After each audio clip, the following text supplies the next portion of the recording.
Hey everyone, and welcome back to my channel. This is going to be another pregnancy update for weeks 9, 10, 11, and 12. It's been a while since I've been able to film, but I am excited for this update because not only is it going to be a pregnancy update with all my symptoms and things like that, but it's also going to be the gender reveal for this baby. So I am currently 12 weeks and 6 days pregnant with my second baby. I have an almost 2-year-old son named Bradley, and I'm really excited to share what's been going on with this pregnancy. It's been a busy few weeks. It's actually been the holidays, so Christmas and New Year's, and we hosted at my house, so I haven't really been able to film, but that's okay. It's been kind of a whirlwind, and I'm excited to just throw everything into this video, including the gender reveal. And so let's just jump right in with first weeks 9 and 10 of this pregnancy. So looking back at my journal from my first pregnancy, 40-ish weeks, let's see, week 9, it was the beginning of July back then with my first pregnancy. Says I came down with a bad cold, and it was a rough week for me. As far as symptoms, still tired, sore boobs, bloated, and craving sweets. Back then I was still 124 pounds. So for week 9 in this pregnancy, my symptoms were kind of similar. I did not have any more nausea. That pretty much ended weeks 7 and 8. So just tired. My boobs aren't sore, they're just bigger than they used to be.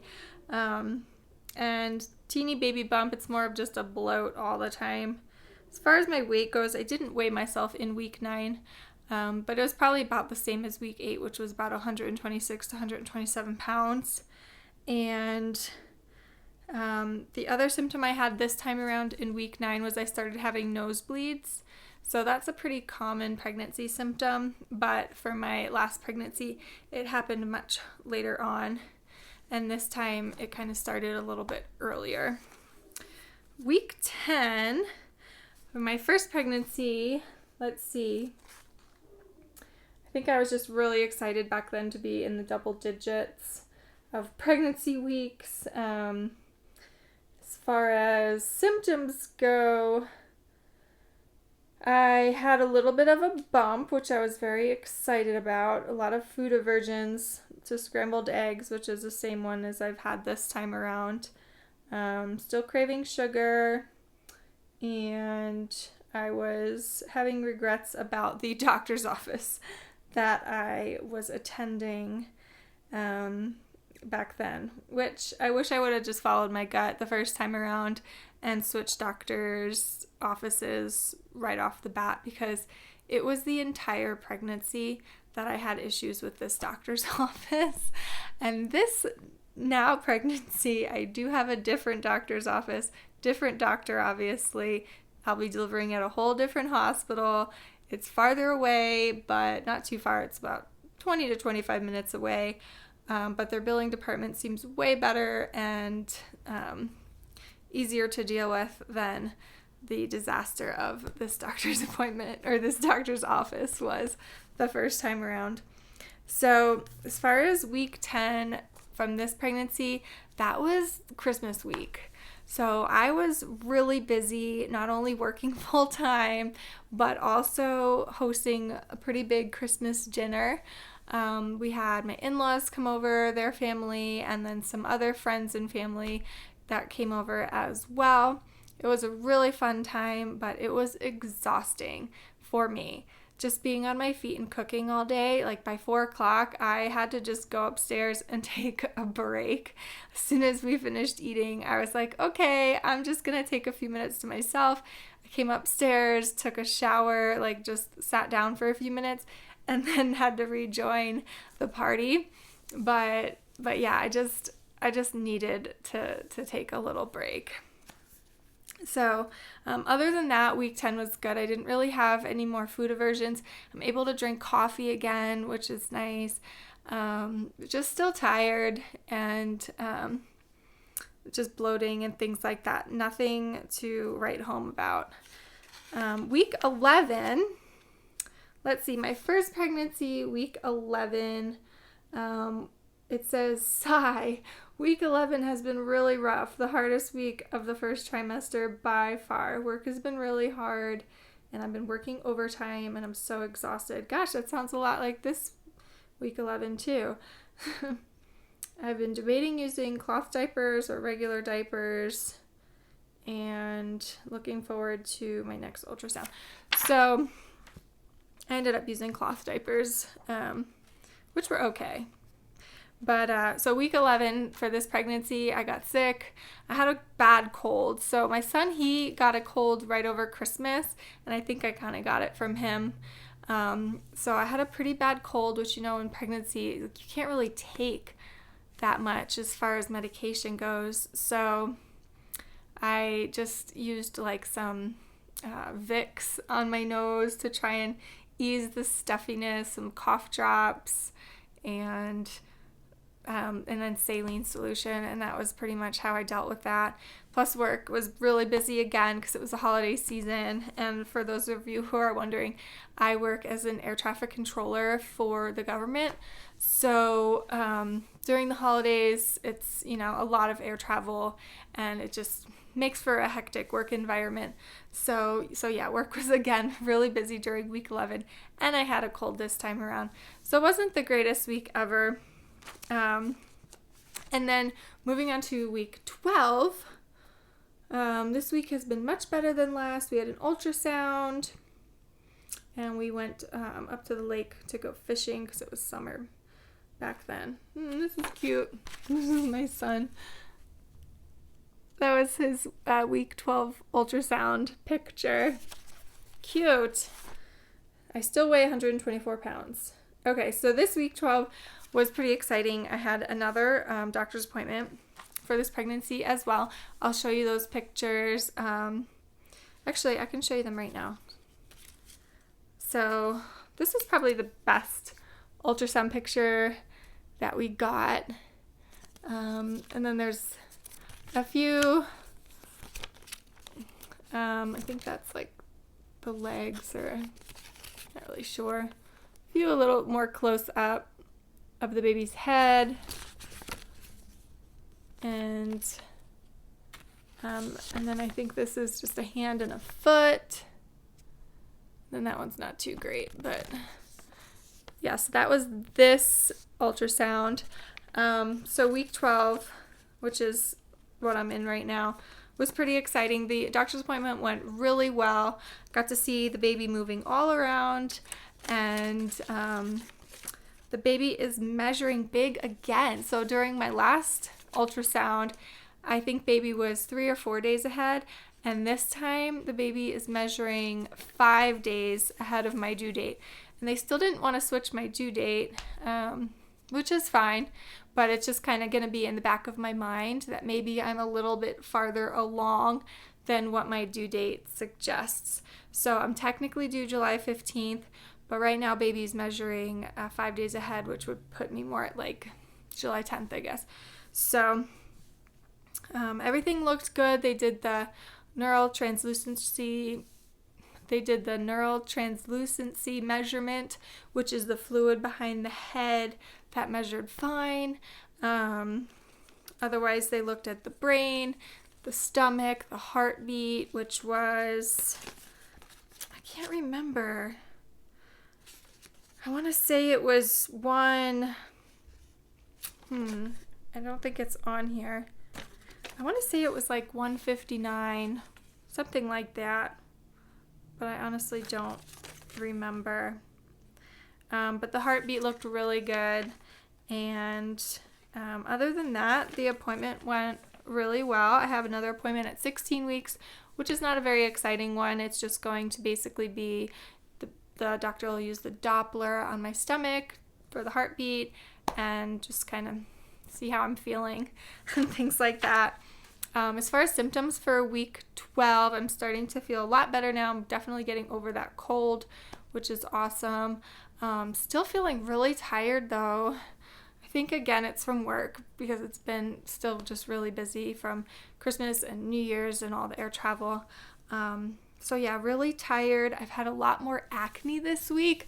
I don't know if you could see it because I have some cover up on, but on my chin there's a little more, like around my nose, and then I had a little bit up on my forehead as well.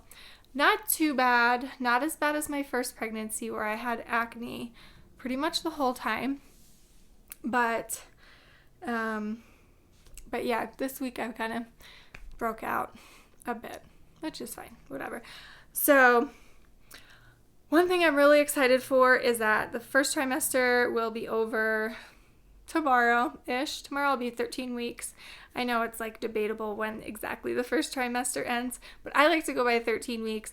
I'm really excited because I get to finally dye my hair, which sounds so silly, but my roots, if you can see, are very dark naturally, and I cannot wait to dye my hair. I'm not a natural strawberry blonde by any means, and so I just went to Walmart this morning and picked up this hair dye.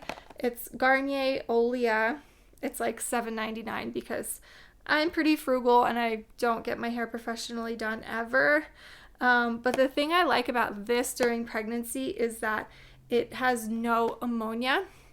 And so even though they say it's considered safe-ish to dye your hair after the first trimester, I still don't want to use really harsh chemicals because I will be putting it on my scalp. So that's why I go for this one with no ammonia. It's in the color medium blonde, and in the next video you'll get to see how it turns out. I'm sure it'll look just fine. Also gonna need to get a haircut pretty soon because this is looking a little bit dead towards the ends. So that's exciting. The other product I use that I wanted to share with you is what I use on my belly, because I didn't get stretch marks with my first pregnancy, but I did have the PUPS rash. If you haven't heard of that, you can look it up. It's like PUPPPS rash.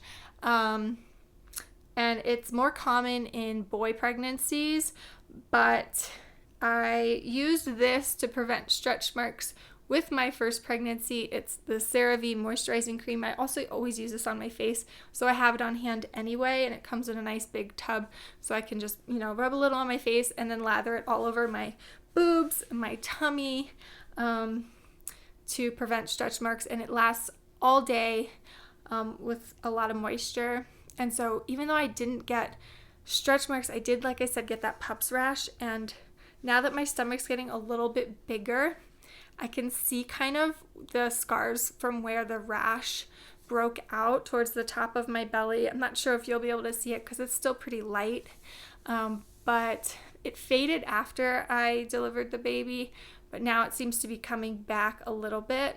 So I can kind of see where that rash was, but I think this will help at least prevent stretch marks again, I hope, and help to alleviate the PUPS rash if I get it again. So I just wanted to share what I use on my belly, and it's definitely a lot cheaper than some of those stretch mark prevention creams that I don't think really work that well. Anyway, without further ado, I am so excited to share what we're having for our second baby. And so I found out what we were having at 9.5 weeks. I made a little video because I did what's called the sneak peek early gender reveal test. I made a little video kind of going over my experience with the clinical process for the sneak peek test. And you can find out as early as I think 8 weeks, but I waited till 9 weeks and then got my blood drawn at an ultrasound place and found out that we are having a little girl. Yes, we're having a baby girl, which I am very, very excited about. I just had a feeling it was a girl, which I mentioned right when I took the sneak peek clinical test. If you watch that video, I tell you all the reasons why I thought it was going to be a girl. and I had pretty much convinced myself that I was correct. And so indeed we are having a baby girl. Obviously I'm very excited for all the pink and princess stuff, and I've already done a little bit of shopping. And so I'll share just a few of the things that I purchased. It's nice because a lot of the things, the winter clothes are on clearance right now at TJ Maxx and Home Goods, and probably a lot of other stores as well. But I thought some of this stuff was just so darling. So this is going to be, she'll be born in July, most likely. So this is a 6-month outfit with the cutest little soft sweater that I got at TJ Maxx on clearance for $9.50. I just think it's absolutely darling. I love the color pink. And so I will not be one of those moms that does the neutral color palette by any means. I will be doing a lot of pink, a lot of purple, a lot of fun, glittery, sparkly stuff. Let's see what else we got here. These I thought were adorable too. They're actually like a Christmas tree pattern, but it's so subtle that you can actually use it, during the fall as well. Those are just like tiny little mistletoes. And then this one's a little bit more holiday. It says, "Merry Little One." So just a few soft onesies that are the size 3 to 6 month, and were on clearance for only $5. So we'll use those in the fall and probably November, December if she still fits in them. This is kind of goofy, but it's almost so silly that I had to buy it because I thought it was pretty cute. For Thanksgiving, it's this sort of glittery turkey and some plaid pants that I thought was just a darling little outfit. And again, on clearance for only $5. So maybe we'll wear it, maybe we won't. I'm sure we will if it fits her. So that was cute. And then what else we got here? This is a summertime outfit that was, I guess, not on clearance, but I just thought it was pretty. It was $5.99. But yeah, just a really, really lightweight summertime outfit, because here in Colorado it gets very hot during the summer. This is 0 to 3 month size.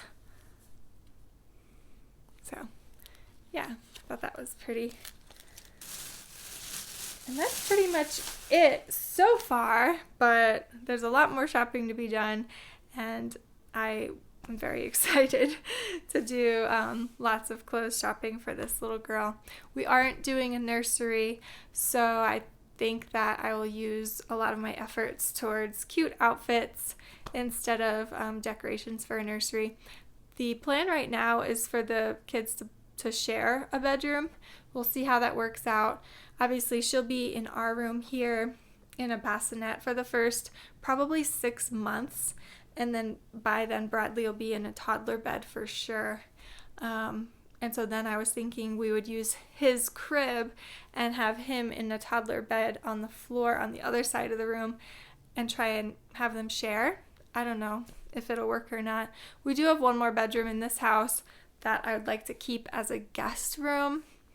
So we'll see. But yeah, so I just am very excited to share that news with all of you. And it was funny because when we went for the ultrasound, I obviously already knew what we were having. And I told the ultrasound tech, who was very sweet, I told her that we did the blood test and that we knew what we were having. And right away she's like, don't tell me, let me guess. And so she took a look at, whatever they look at, kind of the nub theory or the skull theory or whatever. But she took one look and was like, it's a girl. And I was like, yeah, it's a girl. And she's like, yep, I can tell. And so I thought that was pretty cool that she was actually, willing to give it a guess, because some ultrasound techs are like, oh no, it's way too early to predict the gender, but she seemed to actually really enjoy her job and have a fun time with the ultrasound with me, so that was really cool. I did try and film in the ultrasound room, but she said, unfortunately, it's a no cell phone policy, so I wasn't able to get any video of that for you guys, but just the fun pictures. So anyway, I think I'm gonna close out this video. I will try and do another pregnancy update here pretty soon and not let it go a full 4 weeks without updating you all. But before we finish out, of course, I will do a little bump shot for everyone. It's still kind of looking about the same, just sort of a little bit of bloat. And I forgot to mention too, my weight at my 12-week appointment was 128 on the scale. But again, I had boots on and a sweater, and so I'd probably say I'm still about 126-ish, give or take a pound. So I haven't really gained any weight, but I have been very hungry, not necessarily craving anything specific, but just like craving anything tasty. And so, and a lot of like lattes and sweet coffee drinks now. I still can't really drink black coffee like I used to, but I can drink caffeine and just like sweetened coffee beverages, and I've been craving them. So, all right, let me show you my bump.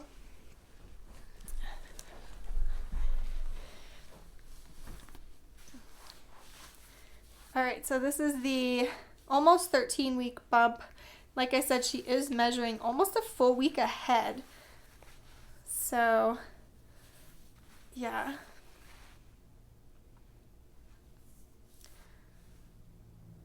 There we go. And you guys, I swear I'm starting to feel her move, like little flutters when I lay down in the evening, which I did not feel with Bradley until about 17 weeks, but with my son, I had an anterior placenta, and with this little girl, I do have a posterior placenta, so that means the placenta is in the back this time versus it was in the front with my last pregnancy. And when you have an anterior placenta in the front, it makes it a little bit harder to feel the baby move, versus in the back you'll feel it a little bit stronger sooner on. So I know it's really early, but I swear I've been feeling her in the evening, so that's been really exciting. Also, and I'll keep you updated if I continue to feel those flutters or if it kind of fades and maybe it's just gas or something, but I'm pretty sure it's not gas. Like, I think I'm feeling her move way down low. So that's really cool. Anyway, thanks so much for watching. If you liked this video, please give it a thumbs up and subscribe if you are interested in future pregnancy updates, and I will see you all very soon. Take care.